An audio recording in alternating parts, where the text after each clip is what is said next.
Hello everyone, pamper yourself with Swaran में आज आप सबका फिर से स्वागत है। हम सभी बचपन से हेयर ऑयलिंग करते आए हैं, राइट? हमें यही सिखाया जाता है कि हेयर ऑयलिंग हेयर के लिए बहुत इंपॉर्टेंट है। बट कभी आपने सोचा है कि एक्चुअल में हेयर ऑयलिंग हमारे हेयर के साथ क्या क्या करती है? क्या हेयर ऑयलिंग आपके हेयर फॉल को रिड्यूस करती है, या फिर आपके हेयर को थिक बनाती है, या फिर न्यू हेयर ग्रोथ लाती है, या premature greying of hair इसे रिड्यूस करने में हेल्प करती है? जो समय से पहले ही बाल ग्रे होने लगते हैं उसे रिड्यूस करने में हेल्प करती है। आपने बहुत सी चीजें सुनी होंगी कि हेयर ऑयलिंग बहुत कुछ करती है, राइट? बट एक्चुअल में वो मिथ्स हैं या सच है? आज की वीडियो में मैं आपको यही बताने वाली हूँ, तो stay tuned till the end and don't forget to subscribe the channel. सबसे पहले पॉइंट पे आते हैं, does hair oiling reduce hair fall? तो इसका आंसर है yes. Hair oiling hair fall reduce करने में हेल्प करती है, but only to some extent. Actual में हेयर ऑयलिंग क्या करती है? जब भी आप ऑयलिंग करते हैं तो वो आपकी जो हेयर शाफ्ट है, हेयर शाफ्ट मीन्स ये जो विजिबल पार्ट है आपके हेयर का, इसको नरिश करने में हेल्प करती है, जिससे कि ब्रेकेज जो है वो रिड्यूस हो सके और हेयर को थोड़ा सा लुब्रिकेशन मिल सके। इस तरीके से क्या होता है, आपकी हेयर शाफ्ट प्रोटेक्टेड रहती है। तो कोई भी अगर हेयर फॉल आपका हो रहा है जो कि ड्राई हेयर की वजह से है, तो उसको प्रिवेंट करने में हेयर ऑयलिंग हेल्प करती है, जिससे कि आपका हेयर फॉल रिड्यूस हो सके। But on the other hand, अगर आपका हेयर फॉल जेनेटिक्स की वजह से है, या वेदर की वजह से है, हार्मोनल चेंजेस की वजह से है, या फिर न्यूट्रिशनल डेफिशिएंसीज की वजह से है, या किसी मेडिकल रीजंस की वजह से आपका हेयर फॉल हो रहा है, तो in any of such cases खाली hair oiling will not work, क्योंकि उससे हेयर ऑयलिंग का कोई लिंक नहीं है। आप जितनी भी ऑयलिंग करेंगे, अगर ये सारे आपके सर्कमस्टांसेस हैं, तो हेयर ऑयलिंग हेयर फॉल को रिड्यूस नहीं कर सकती। सेकेंड पॉइंट पे आते हैं, does oiling make your hair thicker? तो ऐसा नहीं है। हेयर ऑयल जो है वो आपके इंडिविजुअल हेयर, जैसे आपका एक हेयर अगर आप पकड़ें, उसकी जितनी थिकनेस है उसको इंक्रीज करने में हेल्प नहीं करती। वो आपका जेनेटिकली जिस तरीके का हेयर है वैसा ही रहेगा, नो मैटर आप कोई भी ऑयल यूज कर रहे हैं, नो मैटर आप वीक में जितनी बार मर्जी ऑयलिंग कर रहे हैं, उस पर कोई भी चेंज नहीं आएगा। साथ ही साथ न्यू हेयर फॉलिकल्स क्रिएट करने में भी हेयर ऑयलिंग का एज सच कोई काम नहीं है। न्यू हेयर फॉलिकल्स मीन्स जहां से आपका हेयर ग्रो करता है, that is called hair follicle, जो जड़ है, जो रूट है।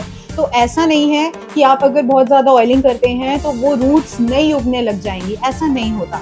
थर्ड पॉइंट पे आते हैं, can hair oil grow new hair? तो इसका आंसर मैं आपको बताऊं, जनरली साइंटिफिक एविडेंस नहीं है कि आप अगर हेयर ऑयलिंग बहुत बार करते हैं तो उससे नए बाल उगने लग जाएंगे, ऐसा नहीं होता। नॉर्मली जो मार्केट में हेयर ऑयल्स अवेलेबल हैं, कोकोनट ऑयल है, ऑलिव ऑयल है, कोई भी ऑयल आप यूज करते हैं, तो ऐसा नहीं होता कि आप अगर उनसे बार बार ऑयलिंग करते हैं तो आपके नए बाल उगने लग जाएंगे। It's generally not possible.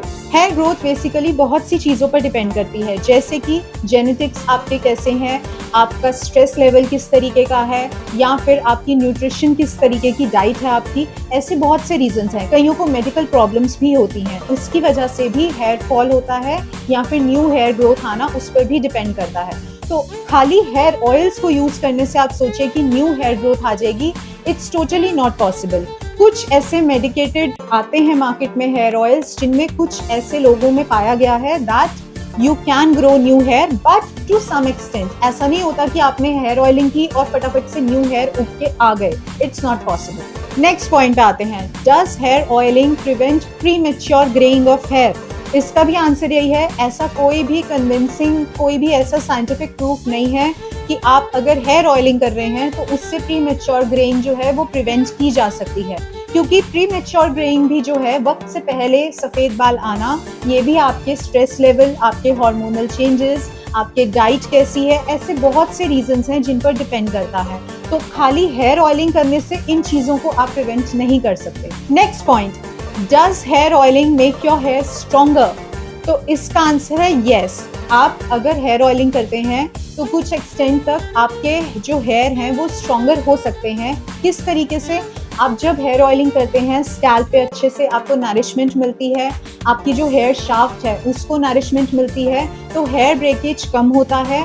और साथ ही साथ अगर आप ऑयल यूज करते हैं, जैसे कि कोकोनट ऑयल, स्पेशली मैं बात करूं, तो कोकोनट ऑयल डीपली आपके स्कैल्प में अच्छे से पेनिट्रेट होता है, हेयर शाफ्ट में अच्छे से पेनिट्रेट होता है, तो ये आपके जो रूट्स हैं उनको भी स्ट्रॉन्ग करने में हेल्प करता है।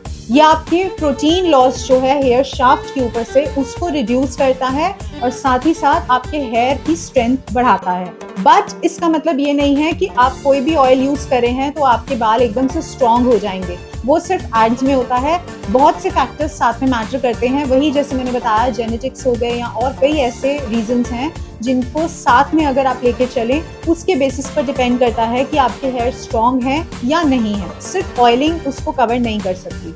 तो इन शॉर्ट अब हम इस टॉपिक पर आते हैं। अगर मैं समरी बताऊं, हेयर ऑयलिंग जो है वो एक ऐसी चीज है जो हमें बचपन से सिखाई गई है that it is important for our hair, बहुत जरूरी है और सब करते हैं। बट ऐसा नहीं होता कि हेयर ऑयलिंग करने से आपके प्रीमेच्योर ग्रे हेयर जो हैं वो ठीक हो जाएं या आपका हेयर फॉल एकदम से बंद हो जाए या आपके नए बाल आने लग जाएं। इस तरीके की चीजें एकदम मैजिकली हेयर ऑयलिंग से नहीं हो जाती। हेयर ऑयलिंग का बेसिकली काम है नरिशमेंट देना, ब्रेकेज को प्रिवेंट करना। आपके बाल जो टूटने लग जाए, हेयर शाफ्ट या बीच में से ब्रेकेज होता है, उस चीज को प्रिवेंट करना। साथ ही साथ जब आप स्कैल्प पे मसाज करते हैं हेयर ऑयल से, तो नरिशमेंट के साथ साथ वो ब्लड सर्कुलेशन भी इम्प्रूव करती है। तो इस तरीके की काफ़ी चीज़ें हैं। स्ट्रेस रिड्यूस करने में हेल्प करती है क्योंकि एकदम से रिलैक्सिंग आपको फील आता है, which is good for your health and for your hair. तो इस तरीके की चीज़ें हैं जो आपको ऑयलिंग से मिलती हैं। बट मैजिकली एकदम से ट्रीटमेंट नहीं हो जाता आपके हेयर का, जैसे कि प्रीमेच्योर ग्रेइंग एंड ऑल। तो आपने ध्यान रखना है, hair oiling is important but myths और फैक्ट्स में फर्क होता है। तो आई होप आज आपको क्लियर हुआ होगा। मिलते हैं नेक्स्ट सेशन में। Bye bye, take care.